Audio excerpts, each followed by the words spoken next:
কোরআন শরীফের 20 নম্বর পারায় একটা চমৎকার একটা ঘটনা আল্লাহ তাআলা বর্ণনা করছেন।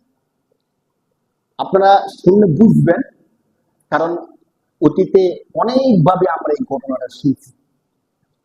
হযরত মূসা আলাইহিস সালামের জমানায় একজন বিখ্যাত ব্যক্তি ছিল, তৎকালীন সময়ে সবচেয়ে সম্পদশালী। আপনারা জানেন তার নাম ছিল কারুন। তার নাম ছিল কি?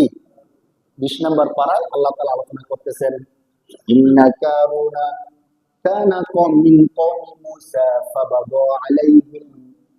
আল্লাহ বলেন, ইন্না কারুন, নিশ্চয় কারুন, কানা মিন কওমি মূসা, সে ছিল মূসা আলাইহিস সালামের সম্প্রদায়ের লোক। ফাবাগা আলাইহিম, সে তাদের সাথে খারাপ আচরণ করলো, অবাধ্যতা করলো। এখন আমরা তো ছোটবেলা থেকেই শুনছি যে কারণ অনেক সম্পদের মালিক ছিল, অনেক সম্পদশালী ছিল, ধন সম্পদ ছিল। তার সম্পদের পরিমাণটা কেমন ছিল? আল্লাহ তাআলা তার সম্পদের বিবরণ দিতে গিয়ে ছোট্ট একটা শব্দ ব্যবহার করছেন। আল্লাহ বলেন যে তার সম্পদ কত ছিল তা বলতেছি না, বরং আমি একটা ধারণা দিই, তোমরা ধারণা করো তার সম্পদ কেমন ছিল। বলতেছে কান আমি কোন মুসা ফাবাগা আলাইহি ওয়া আতাইনাহু মিনাল কুনুজি। আল্লাহ বলেন আমি আল্লাহ এই কারুনকে এত বেশি সম্পদ দিছি, মা, যার পরিমাণ হলো ইন্না মাফাতিহাহু লাতানু বিল উসবাতি উলিল কুওয়া। একটু খেয়াল করেন, উলিল কুওয়া মানে হলো অনেক বেশি শক্তিশালী। লাতানুহু, তা বহন করত, রুসবা একটা অংশ, একটা দল। আল্লাহ বলতেছেন কারুনের সম্পদের পরিমাণটা ছিল এমন, সে তার সম্পদগুলোকে যে গোডাউনের মধ্যে রাখতো, ওই গোডাউনের যে তালা ছিল, তালার যেই চাবি ছিল, এই চাবিগুলো শক্তিশালী মানুষ বহন করতে হতো। মানে অনেকগুলো শক্তিশালী মানুষ শুধু কি বহন করত? চাবি বহন করত। বিল উসবায় কঠিন হয়ে যেত বহন করাটা। তাহলে মনে করেন শক্তিশালী মানুষ যদি শুধু চাবি বহন করতে কঠিন হয়ে যায়, তাহলে কতগুলো চাবি হইতে পারে?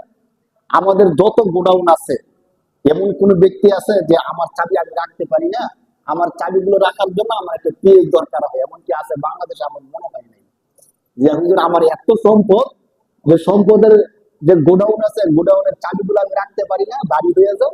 এর জন্য 10 জন লোক নিয়োগ দিছি, তাদের কাজ হলো শুধু চাবিগুলো বহন করা। এমন কেউ সম্ভব না? নাই।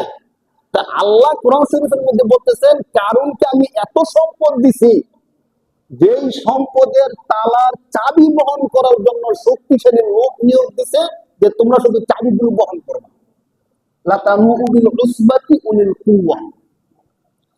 إذ قال له قومه لا تفرح إن الله لا يحب الفرحين। এই সম্পদ নিয়ে, এই টাকা পয়সা নিয়ে সে শুধু অহংকার করত, গর্ব করত, উদ্ধত আচরণ করত, খারাপ ব্যবহার করত। তখন তাকে বলা হলো যে এত অহংকার করো না, এত আনন্দ উৎফুল্ল হয়ে যায় না, কারণ আল্লাহ তাআলা অহংকারীকে, অনেক বেশি আনন্দে উৎফুল্ল হয়ে যাওয়াকে লা ইউহিব্বুল ফারিহিন, আল্লাহ পছন্দ করেন।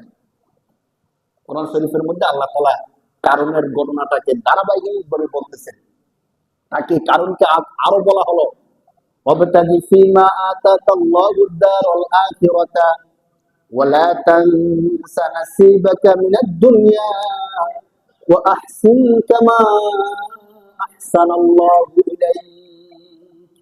কারুনের ঘটনার মধ্যে আমাদের জন্য যে কিছু শিক্ষণীয় বিষয় আছে দেখেন।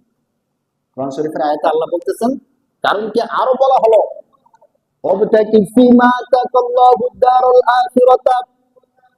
কারণ আল্লাহ তোমাকে যে সম্পদ দিছে, ওই সম্পদকে তুমি ভালো কাজে ব্যয় করে আখিরাতকে অর্জন করো। কি অর্জন করতে বলা হলো? আখিরাতকে। মুফাসসিরিনে কেরামগণ বলেন মূসা আলাইহিস সালাম কারুনের কাছে গেলেন, গিয়ে বললেন যে দেখো, এই সম্পদ মূলত আল্লাহ তোমাকে দিছে। সম্পদ কে দিছে ভাই? মূসা আলাইহিস সালাম কারুনকে এই কথা বলছেন, তাফসীরে আসছে। তুমি যেহেতু আল্লাহ তোমাকে সম্পদ দিছে, তোমাকে আমি বলতেছি সব না, বরং কিছু পরিমাণ সম্পদ তুমি আল্লাহর পথে ব্যয় করো, অর্থাৎ তুমি যাকাত দাও। তাফসীরে আসছে যাকাতের কথা, তাকে বলছে তুমি যাকাত দাও। তো তাকে যখন যাকাতের কথা বলছে, সম্পদ বেশি হয়ে গেলে, আমরা এর আগে সাথে বলছিলাম না, কারো যদি শক্তি এবং সম্পদ এই দুইটা জিনিস বেশি হয়ে যায়, তখন তার আল্লাহর কথা আর কি রাখে না, মনে রাখে না, মনে থাকে না। তখন মনে হয় যে এত টাকা জাকাত দিয়ে দেবো, এত টাকা দান করে দেবো। তো তাকে যখন বললো যে আল্লাহ তোমাকে সম্পদ দিছে, তখন সে কি বললো? ক্বালা ইন্নামা উতীতুহু আলা ইলমিন। সে বলল, কে কয় আল্লাহ আমার টাকা দিয়ে সম্পদ দিছে? এই সম্পদ আমি অর্জন করছি, এই সম্পদ আমার বাপ দাদার কাছে সম্পদ, এই সম্পদ আমি ব্যবসা করে সম্পদ জোড়াইছি, এই সম্পদ আমি চাকরি করে জোড়াইছি। আরে দেখেন, আমরাও কিন্তু হুবহু এমন, যখন জাকাত দেওয়ার কথা মনে হয়, বা আমাদের যে সম্পদরা, আমাদের যে টাকাটা, এই টাকাটা আল্লাহ দিচ্ছেন, এই বিষয়টা মনে হয় না। কেন মনে হয় না? কারণ আসমান থেকে এক বস্তা টাকা আমাদের কারো বাড়িতে এসে পড়ছে, এমন কি হয়েছে? হয় নাই। তাহলে আমার যে 10 লাখ টাকার মালিক, আমি যে 50 লাখ টাকার মালিক, কোথেকে আসছে? হয়তো চাকরি করার কারণে আসছে, নয়তো ব্যবসা করে আসছে, না কোনো না কোনো ভাবে আমি অর্জন করছি। যদিও দিন শেষে দিছে কে? আল্লাহ। কিন্তু এমন না যে আসমান থেকে আমার হাতে টাকাগুলো আসছে। এই জন্য আমাদের টাকা, আমাদের সম্পদ, আমাদের বাড়ি গাড়ি আল্লাহ দিচ্ছেন, এই বিষয়টা স্পষ্টভাবে মনে হয় না। তো কারণ ঠিক এইভাবে করে করে টাকাগুলো অর্জন করছিল। ইতিহাসের মধ্যে অনেকগুলো কথা আসছে কিভাবে কারণ টাকাগুলো অর্জন করছে, আমরা ওইগুলো বলবো না। বাকি কারণ এই বিষয়টা মনে হইতেছিল না যে এই টাকাগুলো আমাকে কে দিছে? আল্লাহ দিছে। সে বলতেছে এই টাকা তো আমি অর্জন করছি, তো আমার অর্জন করা টাকা আমি আল্লাহর পথে খরচ করবো কেন? তো মুসা আলাইহিস সালাম তাকে কয়েকবার দাওয়াত দিলেন, সে দাওয়াত শুনলো না। কোরআন শরীফে আল্লাহ তাআলা বলতেছেন, তাকে যখন বলা হলো অবতাগি ফিমা আতাকাল্লাহু দারুল আখিরাতা, শোনো, তুমি তোমার সম্পদের মাধ্যমে আখিরাতকে তুমি অর্জন করো, আখিরাতকে কামাই করো। ওয়ালা তানসা নাসিবাকা মিনাদ দুনিয়া, দুনিয়া যে আল্লাহ তোমাকে সম্পদ দিছে, এই কথাটা তুমি ভুলো না। আরেকটা চমৎকার উপদেশ দিচ্ছেন, ওয়া আহসিন কামা আহসানাল্লাহু ইলাইকা, তুমি মানুষের উপর দয়া করো, মানুষকে দান সৎকার করো, যেমন আল্লাহ তোমার উপর দয়া করছে। সুবহানাল্লাহ।